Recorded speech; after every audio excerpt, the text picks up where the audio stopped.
di daerah Hewana itu. Ya, jaganya sih di rambu-rambu itu ya. Saat sedang mengambil gambar area yang sering terjadi kecelakaan, lagi-lagi kamera menangkap sosok misterius saat sedang mengambil gambar tol Cipali yang terlihat cukup sepi. Tiba-tiba saja sosok hitam muncul dari sisi jalan ke sisi lainnya seperti sedang menyeberang. Tak lama kemudian, sosok ini pun menghilang.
Mayoritas memilih jalur tol Cipali. Namun banyak himbauan bagi pengendara agar berhati-hati jika melalui jalur ini. Bukan tanpa alasan, tol terpanjang di Indonesia ini telah merenggut banyak korban jiwa karena seringnya terjadi kecelakaan.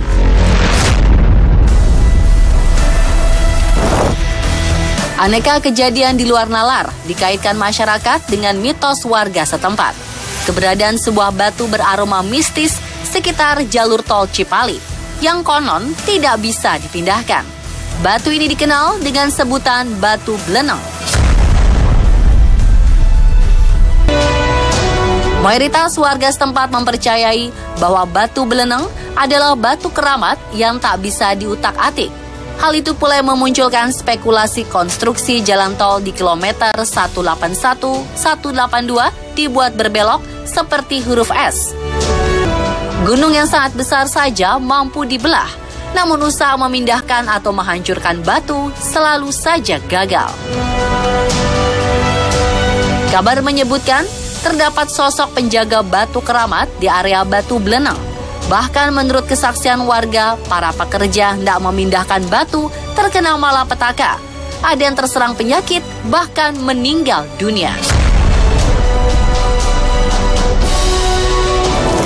Jadi yang pertama kali yang memotong samaknya batu beleneng itu kan makan korban orang dua. Jadi jangan jarak sekitar 2 bulan lah, sekitar 2 bulan itu. Jadi 1 bulan satu. Mitos mengenai unsur magis batu beleneng sudah muncul sejak proyek pembangunan tol Cipali dimulai. Jika gunung saja bisa dibelah demi membuat jalur, lantas mengapa batu beleneng tak bisa dihancurkan? Mengunjungi lokasi batu beleneng yang terdapat di Desa Walahar, Kabupaten Cirebon.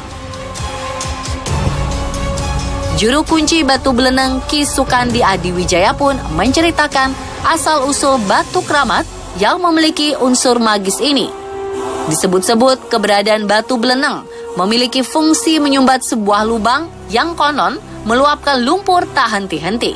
Ya, waktu dulu ada Gunung Merapi di daerah Gempol yang ada pabrik semen sekarang, itu Gunung Merapi itu mau pecah.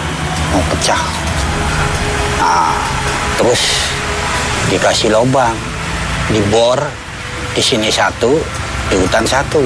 Kalau di hutan keluar kelahar, kalau di sini keluar umbel atau lumpur. Gitu. Nah, terus ada utusan, yaitu dari Mesir, yaitu keponakan Syekh Syarif Hidayatullah. Namanya Pangeran Suryaningrat. Diutus, kamu buru-buru ke Cirebon Barat karena di Cirebon Barat kena musibah. Di situ ada lubang, keluar embel, nggak berhenti katanya. Nah, terus batu dibawa, lubang itu dimasukin batu itu, lep. Jadi embelnya tuh diem. Jadi kata orang Jawa, namanya itu batu beleneng karena embelnya itu meneng. Batu beleneng memang bukan batu sembarangan. Oleh karena itu, keberadaannya pun dijaga oleh dua sosok sakti mandraguna. Nah, yang jaga sekarang yaitu Raden Cakraningrat dan Pangeran Suryaningrat. Jaga itu takut batunya ada yang ngambil, ntar kebobolan. Waktu gunungnya masih ada. Saat berada di sebuah gunung, Batu Beleneng dijaga oleh dua sosok yang bernama Raden Cakraningrat dan Pangeran Suryaningrat. Kini gunung sudah tidak ada. Sosok penjaga Batu Beleneng pun berganti. Beliau dikenal dengan sebutan Ki Gede Raksawana. Gede Raksawana itu ya jaganya sih di rambu-rambu itu ya. Itu ada pendopo, ampun beringin gede. Itu nguasain jaga warga sini juga, nguasain hutan sini juga. Ki Gede Raksawana disebut sebagai penjaga Batu Beleneng, warga desa, dan penguasa hutan. Menurut kisah yang dituturkan oleh juru kunci, pernah ada seorang warga yang melihat sosok beliau. Rupanya berbadan manusia, namun berkepala harimau.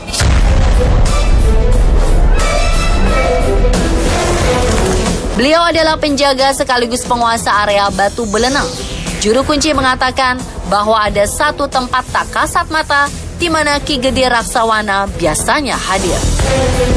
Yang mencoba mengambil gambar pendopo Ki Gede Raksawana, tiba-tiba saja muncul pendaran cahaya biru semakin pekat melintas secara tiba-tiba. Perhatikan gambar.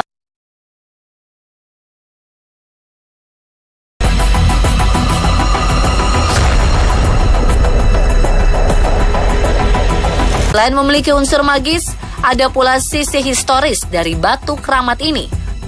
Warga menganggap batu ini adalah peninggalan leluhur yang harus dijaga dan dilestarikan. Di samping itu, jika Batu Beleneng dipindah atau dihancurkan, ratusan makam yang berada di sekitarnya pun terancam hilang. Bukan makam sembarangan.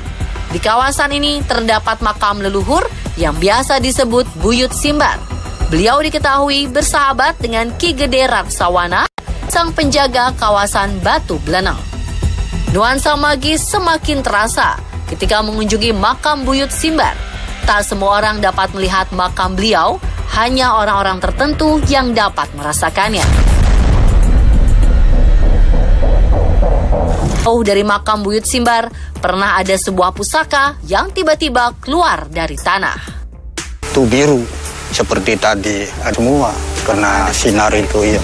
Ketika sedang berbicara mengenai keberadaan makam keramat, tiba-tiba saja juru kunci merasakan aura berbeda, ingin memperlihatkan eksistensinya. Saat sedang mengambil gambar area yang sering terjadi kecelakaan, lagi-lagi kamera menangkap sosok misterius saat sedang mengambil gambar tol Cipali yang terlihat cukup sepi. Tiba-tiba saja sosok hitam muncul dari sisi jalan ke sisi lainnya seperti sedang menyeberang. Tak lama kemudian, sosok ini pun menghilang.